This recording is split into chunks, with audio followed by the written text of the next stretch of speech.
السلام عليكم ورحمة الله وبركاته. dhammaan ummadda Soomaaliyeed meel walbo aad kaga sugan tihiin daafaha caalamka waxaan idin leeyahay ku soo dhawaada channelkayga Emras. waxaa si sharaf leh lagaga codsanayaa haddii aad channelkeena ku cusub tahay in aad subscribe saarto una gudbiso asxaabtaada si ay u ogaadaan waxyaalaha maanta dunida ka socda aysa kula qaybsadaan wax walba oo aan soo dhigno channelkeena Emras. channelkani mar walba waxa uu ka hadlaa waxyaalaha danta u ah dhalinta Soomaaliyeed meel walbo ay kaga sugan yihiin daafaha caalamka. waxaan rabaa maanta inaan ka hadlo arrimaha qaadka iyo dhibaatada uu u leeyahay ummadeena Soomaaliyeed.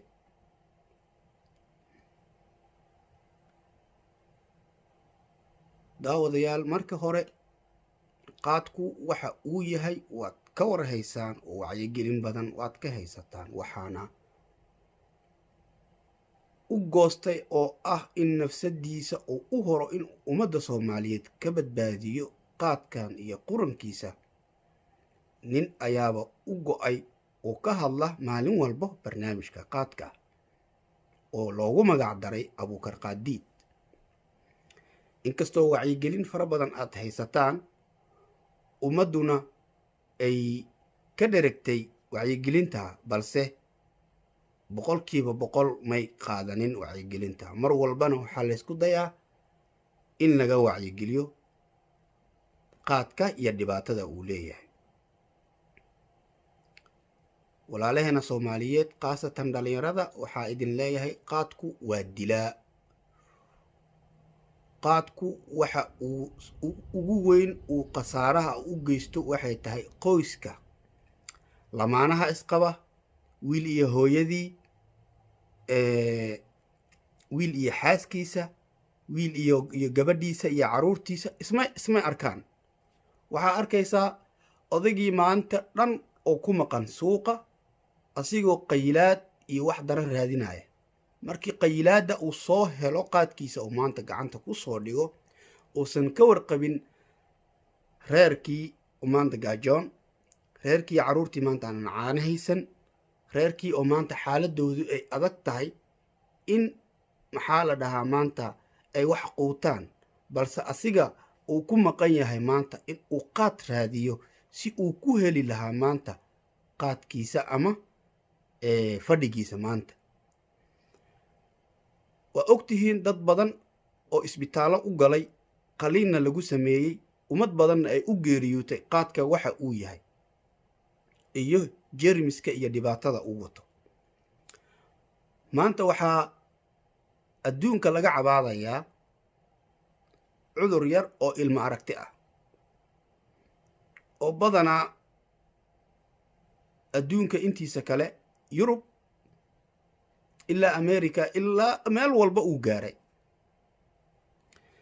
maantana Kenya waxaa laga sheegayaa dadkii qaadka soo habeen jiray ee isku soo toosin jiray oo soo guri jiray qaarkood in laga helay.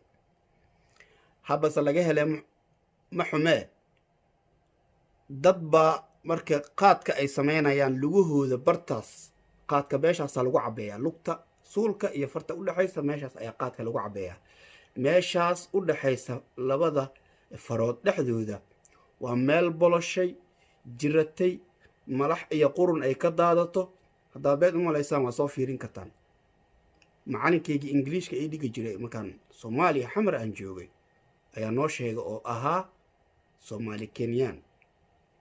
meeshaas way ka boloshay dadka, ma dareemaan. marka maanta dhan way ku cabeeyaan, way xiraan, way ku cabeeyaan, way xiraan. waxa way ku heesaan, ma dareemayo maanta dhan.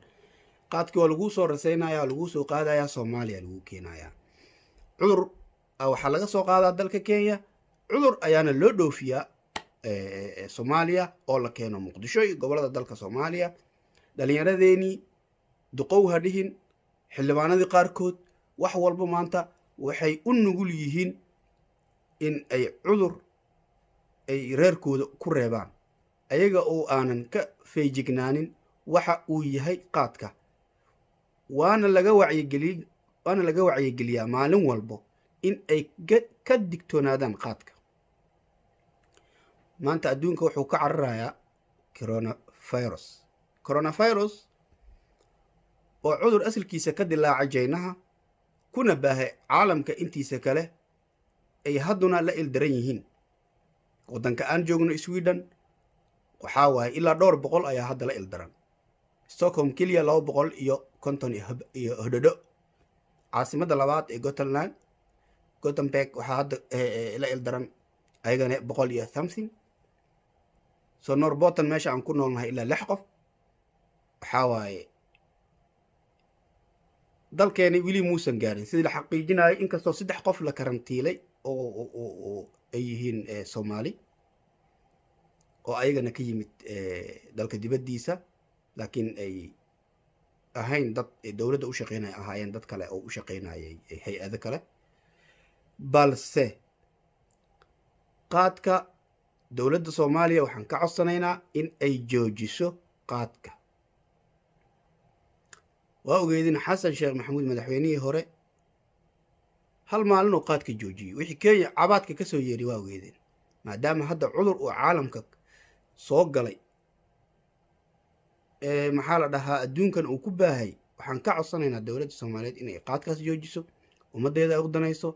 waxaa waaye dhibaatada maanta uu ummadda u soo jiidayo waa wax aad iyo aad u weyn.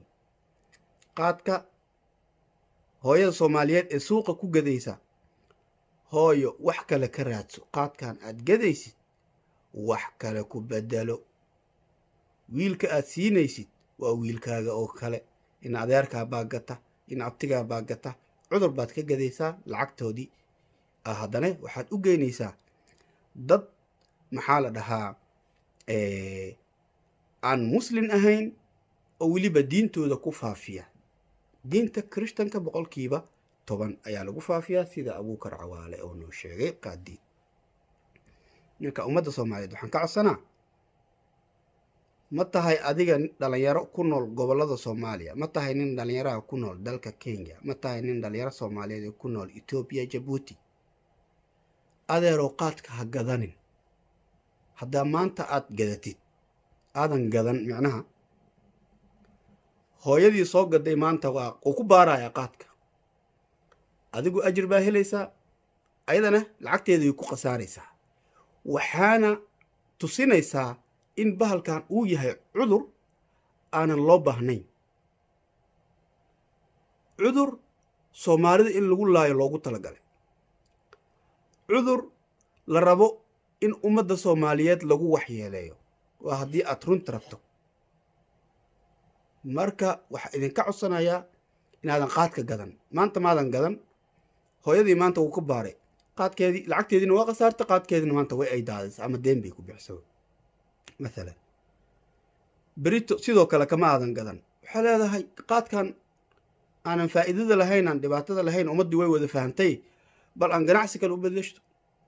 hooyo meeshaad qaadka ka soo gadanaysid caruurtaada ugu faa'iiday, caanaha ugu gad, qudaarta ugu gad.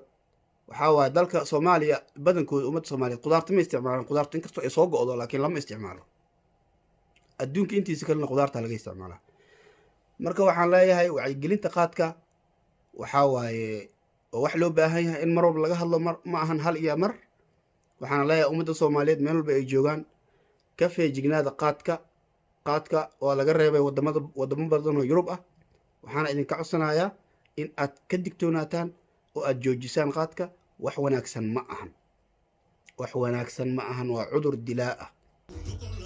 cudurkan hadda la sheegayo lagu soo dhex qarinne. Soomaali Maxamedey, my brothers and sisters, you have to stop this qaad insha Allah. waxaan idin leeyahay barnaamijkeena sii sheer gareeya ummadana gaarsiiya halkaas ayaanu kusoo gabagabeynayaa barnaamijkeena aan ugu hadlaynay arrimaha qaadka iyo dhibaatooyinka uu leeyahay ummadda Soomaaliyeed tan iyo intaan dib dambe u kulmi doono waxaan leeyahay sidaa iyo nabadgelyo.